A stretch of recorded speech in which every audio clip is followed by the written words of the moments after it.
DV live radio, आपकी आवाज। खबरें आज की। नमस्कार, मैं हूं समीर आत्मज मिश्र। गुजरात के अहमदाबाद में शुरू हुआ कांग्रेस पार्टी का 2 दिवसीय राष्ट्रीय अधिवेशन। आज हुई CWC की बैठक। कांग्रेस ने बताया इसे ऐतिहासिक। ये ऐतिहासिक अधिवेशन कल होने जा रहा है। आज अखिल भारतीय कांग्रेस कमेटी की विस्तारित कार्य समिति की मीटिंग चल रही है और न्याय पथ के नाम से हमारा रेजोल्यूशन आएगा। सुप्रीम कोर्ट का बड़ा फैसला, तमिलनाडु के राज्यपाल को दी नसीहत, विधानसभा में पारित विधेयकों को जबरन नहीं रोक सकते। So this is a landmark judgment because it carries forward. It also says that the tariff war और मंदी की आशंका के बीच ट्रंप और नेतान्याहू की हुई मुलाकात। You stand by us. You're standing with us. You are a great champion of our alliance. होंगी खेल की खबरें और विशेष रिपोर्ट भी, लेकिन पहले हेडलाइंस।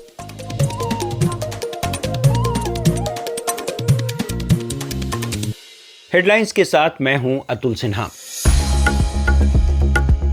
पश्चिम बंगाल में वक्फ कानून के खिलाफ हिंसा, पुलिस की गाड़ियों समेत कई वाहनों में आग लगाई, कई पुलिसकर्मी घायल।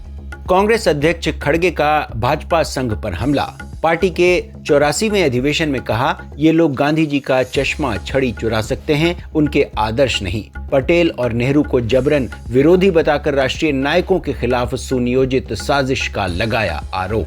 तमिलनाडु की स्टालिन सरकार को सुप्रीम कोर्ट से बड़ी राहत। शीर्ष अदालत ने राज्यपाल RN रवि को संविधान के मुताबिक चलने की दी नसीहत। 10 जरूरी बिल रोकने को बताया असंवैधानिक और मनमाना कदम। चीन का ऐलान, ट्रेड वार हुआ तो हम हैं तैयार। अमेरिकी टैरिफ का होगा असर, पर इससे टूटेगा नहीं आसमान। ट्रंप ने दी 50% ज्यादा टैरिफ की धमकी। ट्रंप ने नाटो में तैनात महिला एडमिरल को हटाया। 3 महीने में 9 अफसरों की छुट्टी। कैरिबियन देश डोमिनिकन में नाइट क्लब की छत गिरने से 13 की मौत, 90 से ज्यादा घायल।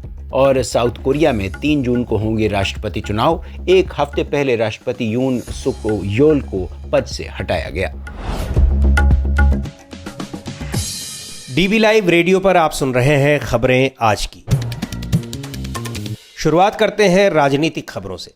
गुजरात के अहमदाबाद में कांग्रेस का राष्ट्रीय अधिवेशन हो रहा है। 2 दिन तक चलने वाले इस अधिवेशन के पहले दिन कांग्रेस वर्किंग कमेटी यानी CWC की बैठक हुई। बुधवार 9 अप्रैल को साबरमती रिवर फ्रंट पर मुख्य अधिवेशन होगा, जिसमें देश भर से आए 1700 से ज्यादा कांग्रेस कमेटी के प्रतिनिधि भाग लेंगे। गुजरात में कांग्रेस का राष्ट्रीय अधिवेशन 64 साल बाद हो रहा है। इससे पहले 1961 में यह अधिवेशन भावनगर में हुआ था, जो आजादी के बाद गुजरात में हुआ कांग्रेस का पहला राष्ट्रीय अधिवेशन था। एक रिपोर्ट के साथ हैं अंशिता। 2 दिन तक चलने वाले इस अधिवेशन का मुख्य मकसद कांग्रेस की राजनीतिक रणनीति पर चर्चा करना और उसे मजबूत करना है। यही वजह है कि यह अधिवेशन बीजेपी का गढ़ बन चुके गुजरात में आयोजित हो रहा है। अधिवेशन में 2027 में होने वाले गुजरात विधानसभा चुनाव के लिए भी रणनीति बनाई जाएगी। इसके साथ ही संविधान बचाओ यात्रा नामक राष्ट्रव्यापी अभियान की शुरुआत भी अहमदाबाद से होगी, जिसका लक्ष्य बीजेपी को चुनौती देना और कांग्रेस को मजबूत करना है। अधिवेशन के पहले दिन CWC की बैठक हुई।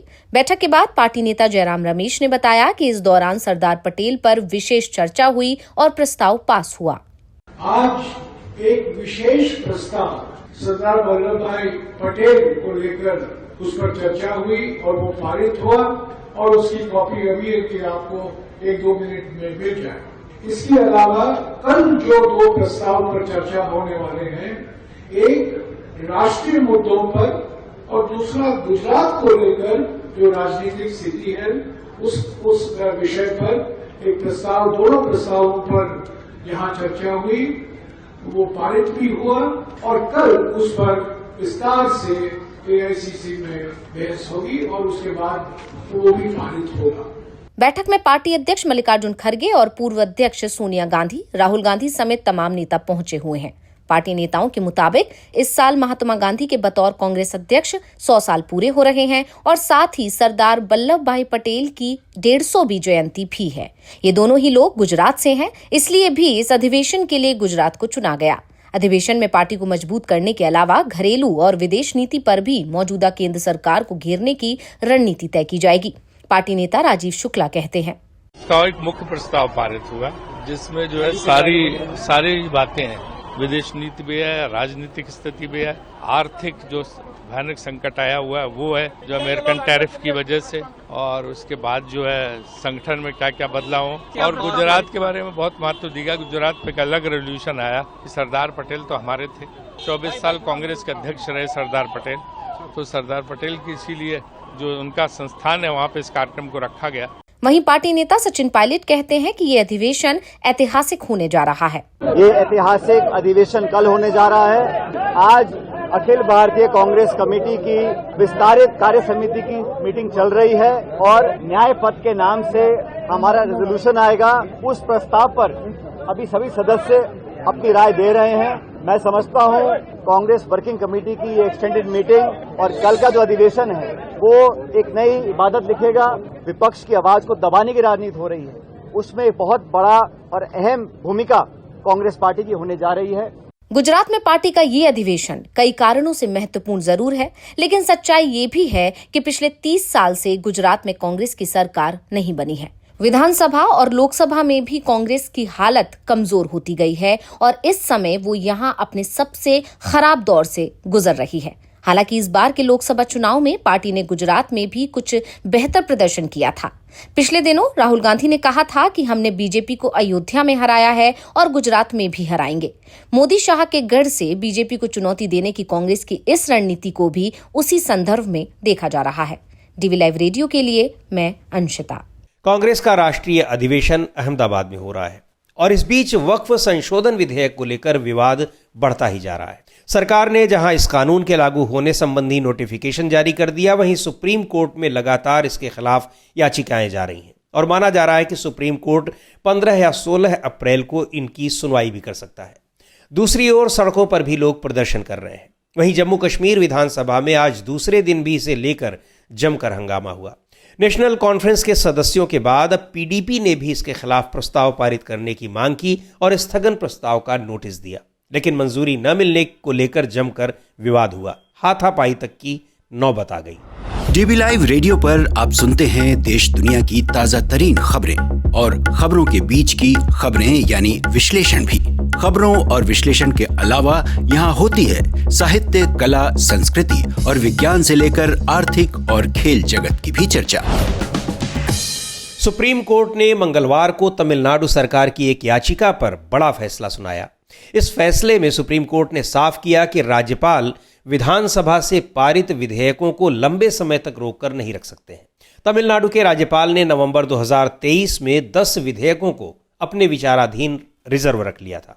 इसके खिलाफ तमिलनाडु सरकार ने सुप्रीम कोर्ट में याचिका दाखिल की थी और उसी पर सुप्रीम कोर्ट का ये फैसला आया है। पूरे ब्यौरे के साथ हैं आंचल।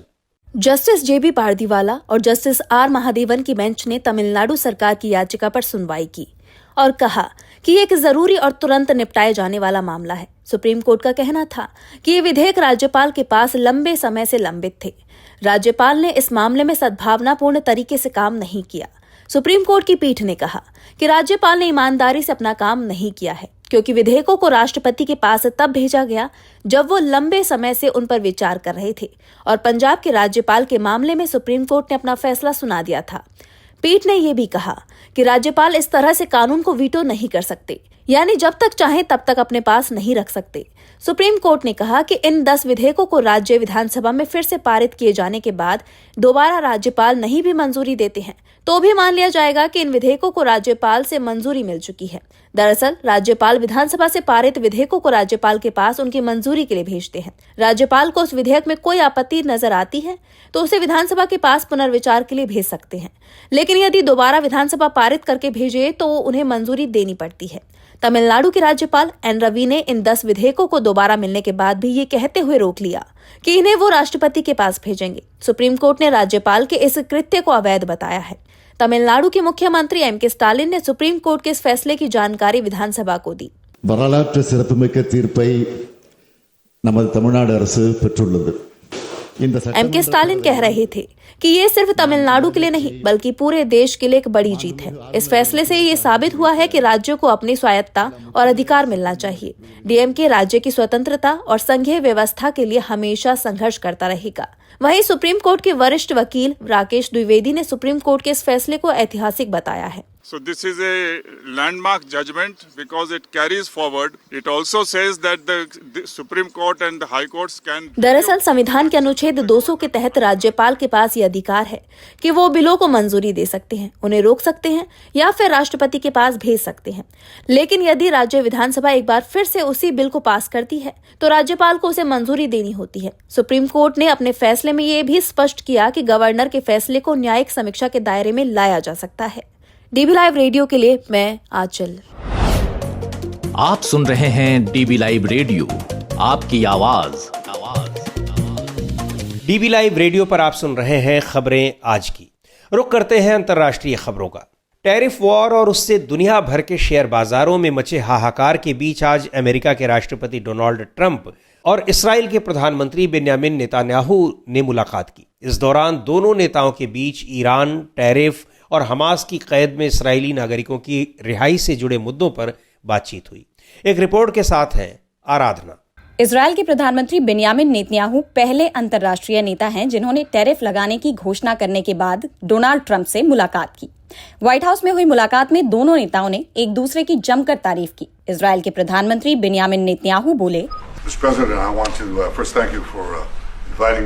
नेतन्याहू कह रहे थे कि ट्रंप एक शानदार व्यक्ति हैं, सच्चे सहयोगी हैं और अपने वादों को पूरा करते हैं। हमारा मजबूत गठबंधन है। इजरायल और अमेरिका के बीच व्यापार घाटे को जल्द ही समाप्त किया जाएगा। वहीं डोनाल्ड ट्रंप ने नेतन्याहू को बहुत खास व्यक्ति बताया और उनका स्वागत किया। बैठक में अमेरिकी राष्ट्रपति डोनाल्ड ट्रंप ने कहा कि स्थायी टैरिफ और बातचीत एक साथ चल सकते हैं। उनका उद्देश्य हर देश के साथ निष्पक्ष और लाभकारी सौदे करना है। अगर ऐसा नहीं होता है तो अमेरिका उन देशों के साथ संबंध नहीं रखेगा। नेतन्याहू के साथ द्विपक्षीय बैठक के दौरान डोनाल्ड ट्रंप ने यूरोपीय संघ की जमकर आलोचना की और कहा कि पिछले कुछ सालों में ईयू बहुत सख्त रहा है। इसका गठन व्यापार में संयुक्त राज्य अमेरिका को नुकसान पहुंचाने के लिए किया गया था। इस बीच अमेरिका और चीन के बीच टैरिफ वॉर बढ़ता जा रहा है। सोमवार को डोनाल्ड ट्रंप ने चीन पर अतिरिक्त टैरिफ लगाने की धमकी दी थी, तो चीन ने अब इस पर प्रतिक्रिया देते हुए कहा है कि ये अमेरिका की एक और बड़ी गलती है। चीन के वाणिज्य मंत्रालय ने कहा कि वो अमेरिका के किसी भी धमकाने वाले बर्ताव को कभी स्वीकार नहीं करेगा और आखिर तक टैरिफ के खिलाफ पूरी ताकत से लड़ेगा। डीबी लाइव रेडियो के लिए मैं आराधना। आप सुन रहे हैं डीबी लाइव रेडियो, आपकी आवाज। और अब वक्त हो चला है खेल की खबरों का। खेल जगत की खबरों के साथ हैं यश त्रिवेदी।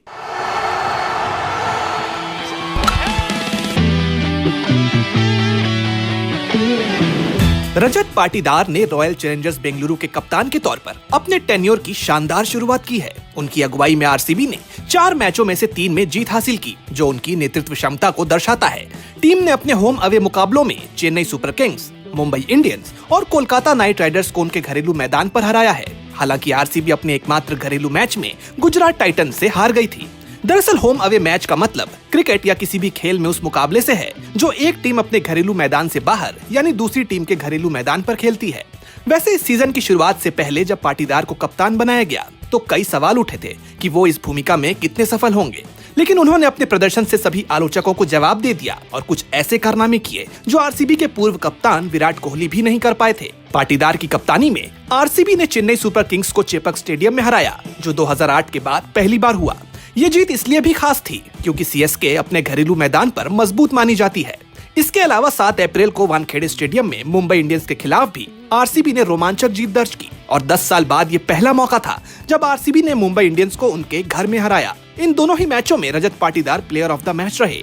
मुंबई के खिलाफ उन्होंने 32 गेंदों में 64 रनों की धुआंधार पारी खेली, जबकि चेन्नई के खिलाफ 28 मार्च को 32 गेंदों में 51 रन बनाए। ये पारियां उनकी बल्लेबाजी और कप्तानी दोनों की ताकत को दिखाती हैं। रजत पाटीदार इस आईपीएल सीजन में सबसे ज्यादा रन बनाने वालों की सूची में 8वें नंबर पर हैं। 4 मैचों में उन्होंने 161 रन बनाए, जिसमें उनका औसत 40.25 और स्ट्राइक रेट 175 रहा। तुलना करें तो विराट कोहली ने इतने ही मैचों में 164 रन बनाए हैं, जबकि सबसे ज्यादा 201 रन निकोलस पूरन के नाम है। पाटीदार न सिर्फ कप्तान के रूप में जिम्मेदारी निभा रहे हैं, बल्कि जरूरत पड़ने पर मैच जिताने वाली पारियां भी खेल रहे हैं। उनकी ये फॉर्म आरसीबी के लिए एक अच्छा संकेत है और आने वाले मैचों में टीम को उनसे ऐसी ही उम्मीदें रहेंगी।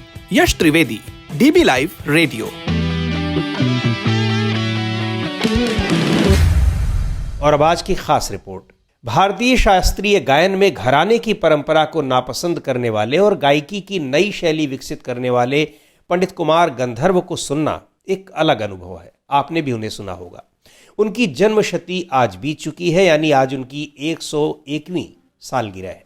पंडित कुमार गंधर्व की गायकी में क्या था ऐसा खास, ये समझने की कोशिश कर रहे हैं हमारे साथी अतुल सिन्हा।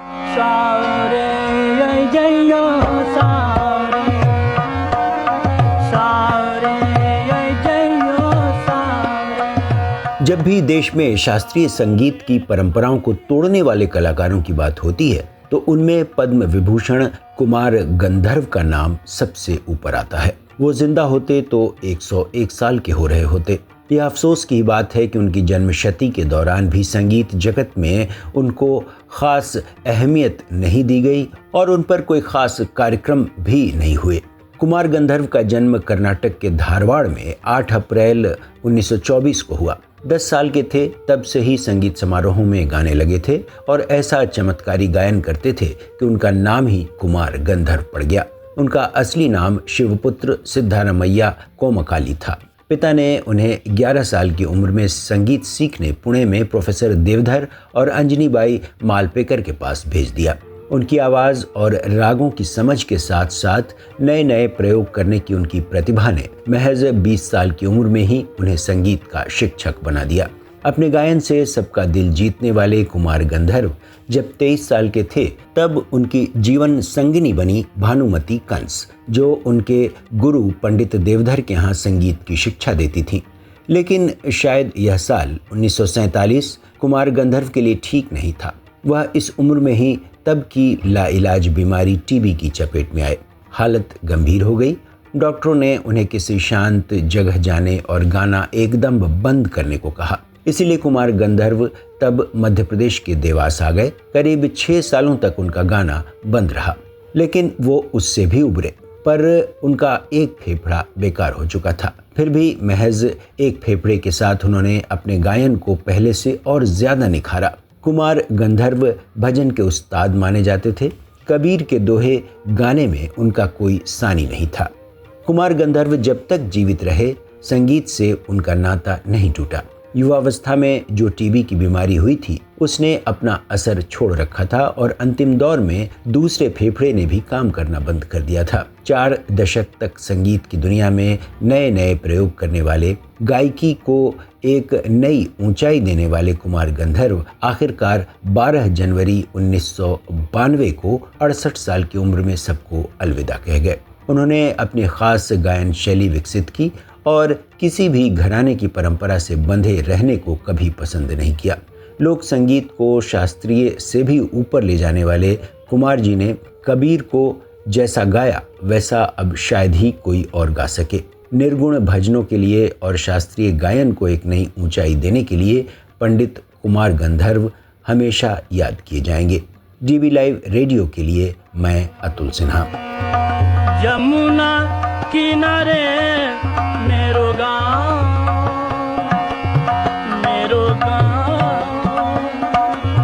सावरे आई जयो सावरे आई जयो सावरे। कैसी लगी आपको ये रिपोर्ट, हमें जरूर बताइएगा।